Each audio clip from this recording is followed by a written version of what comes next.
I have to be really careful to not bump the desk because the vibrations just go straight through the microphone arm and into the microphone, and then I have to try and deal with that in editing, which never goes well. Anyway, hello and welcome back to the Lion's Den. I'm your host, Matt, as always, and I was having this weird thought last night as to whether I say welcome back or welcome to, and just by doing it off the cusp, I said welcome back. So there you go, that's my intro. I don't even know what I've been doing for the last 2 odd years. Woo, genuinely insane. The fact that there are people that listen to this thing is ridiculous. I look at the analytics every now and again, and some episodes just seem to get way more traction than others. The retention time is not great, I'll be honest, but it's just interesting all the same. Anyway, we've got multiple things to talk about because I actually did stuff, I actually went out and existed as a person and did things. So first thing, hopefully to grab your attention, the Super Mario Bros. Movie. I went and watched it. Oh yeah, it was a very last minute thing. I was planning to go and watch it on Monday because it was a bank holiday here in the good old Englands. And I then messed up because I should have booked way ahead in advance and I just completely forgot to. So I was looking at my options, thinking, oh, what can I do? When could I go? And then I kind of settled on the idea of going on a Sunday evening because I get a cheaper ticket because I'm part of the in club, if you will, for the cinema I go to. But then I also realised, well, I could go last Sunday as well, Easter Sunday, ironically. So I was sat there, I was looking through all of the show timings and checking all the seats and whatnot, and I found in one of the cinemas at a specific time, there was an entire row completely free. And I was like, excellent, because I want the middle seat. I want to be smack down in the middle of the cinema to watch this movie. So managed to book a ticket. I went to that. Watching a film at 8 o'clock at night on a Sunday is a surreal experience, but it's really fun. And also it was nice because it meant it was mostly adults there rather than children, because it is a children's film. That's by the by. I think the film is great. I'll be honest. Illuminations have come a long way from their very weird animation style. They've picked it up quite a bit, much like DreamWorks has also picked it up quite a bit. So that was really nice to see. There's still obviously the whole problem of Chris Pratt, but I think he's fine. The really annoying thing is, and this is mild spoilers, in the very beginning of the film, they do the ad, which I think is actually just a trailer. They use the advert for the Super Mario Bros. Plumbing service as a trailer. He does an Italian accent in that trailer, and it sounds pretty good, to be honest. Or for a Mario game, right? Why they couldn't just have him do that for the whole film, I don't understand. But yeah, once you get over the fact that it literally just is him talking, the rest of it's pretty great. Jack Black is awesome. He leaned super hard into being Bowser, which is awesome. Anna Taylor-Joy, I think her name is. She's great as a Peach. She has this sort of strong woman vibe, which I really dig. It makes it much more enjoyable to watch rather than it being like the whole damsel in distress kind of, oh, I'm so frail. She's awesome, but then still needs the help from other people, which is an admittance of your own weaknesses, which is awesome and very healthy, and I like it. So it's a fun movie all around. There's lots of little Easter eggs literally everywhere, which I loved. The Mario Kart section geeked me out because I love Mario Kart and I recognized everything. I was like, ooh!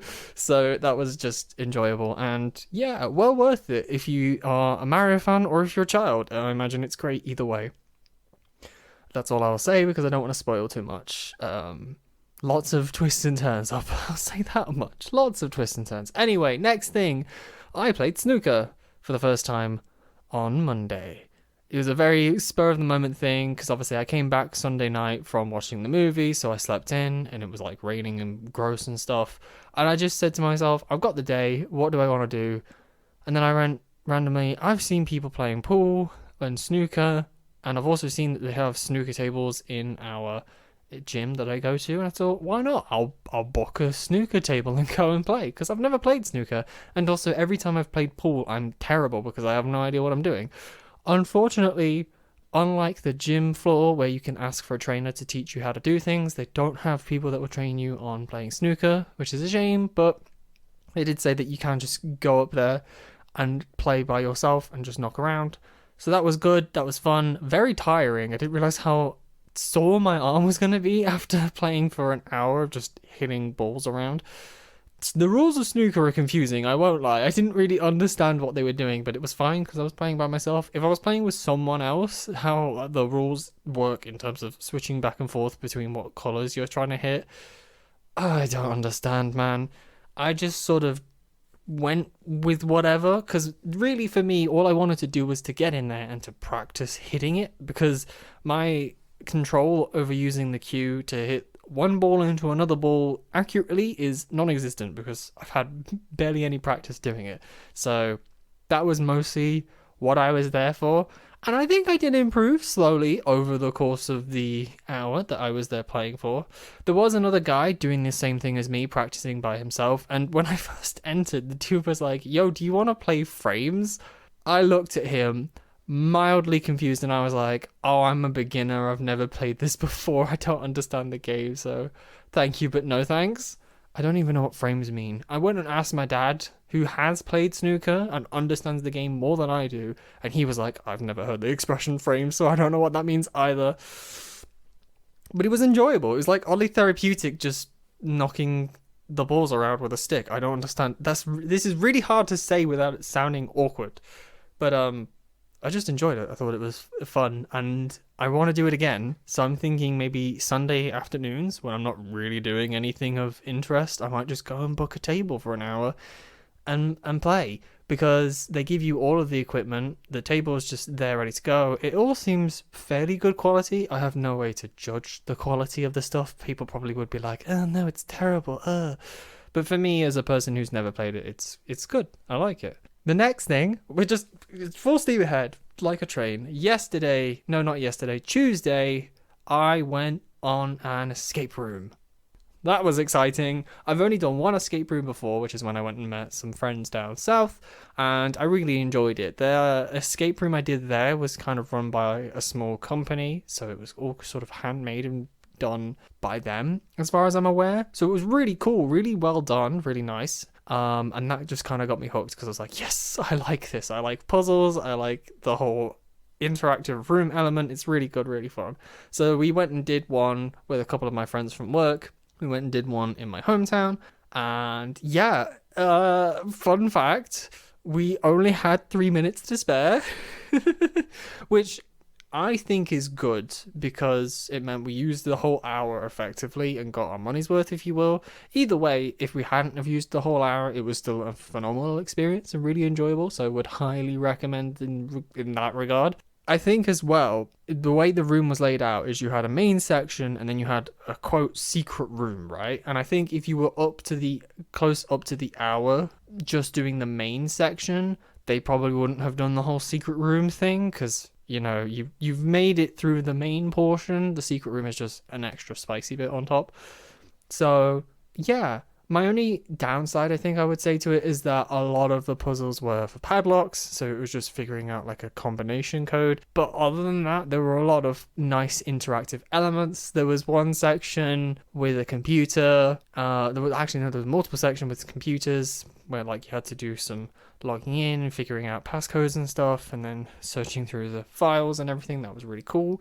There was a section with a dinosaur in it, because it was dinosaur themed, so that was super cool. In traditional fashion, or at least for me, the first like 10 minutes we were all just wandering around that beginning room, completely confused, not entirely sure what we were doing, but we did start to get going. I think that's a common theme with escape rooms, is that if you're not experienced in them, when you first start, you're just kind of like, oh.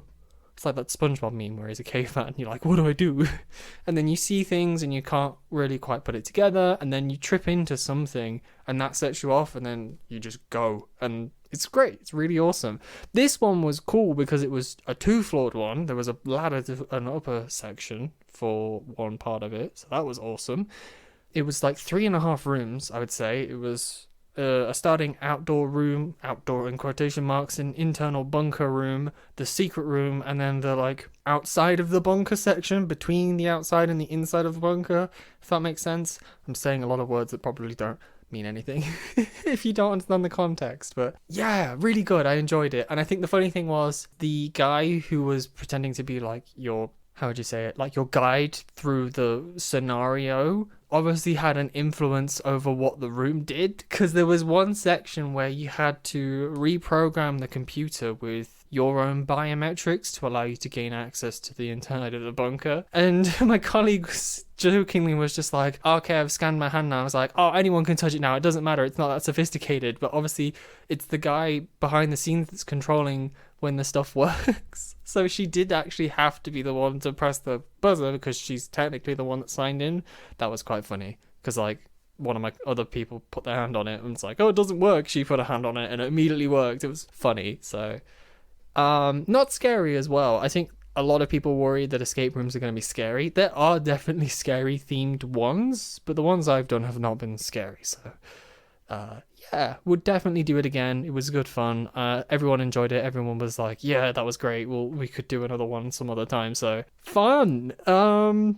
Yeah, can't think of anything else to talk about, and I've more than hit my target. So I hope you've had a fantastic Easter break.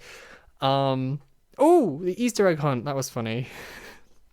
Fortunately, my dad was ill on the Sunday, so he didn't get to do it, but my sister and my mother went running around the house finding all of the eggs. So yeah, that was a nice little laugh, and the chocolate's actually pretty decent. So yeah, hope you had a great Easter. Hope you've had a great week this week, and I hope you have a fantastic week next week. I said week like 7 times.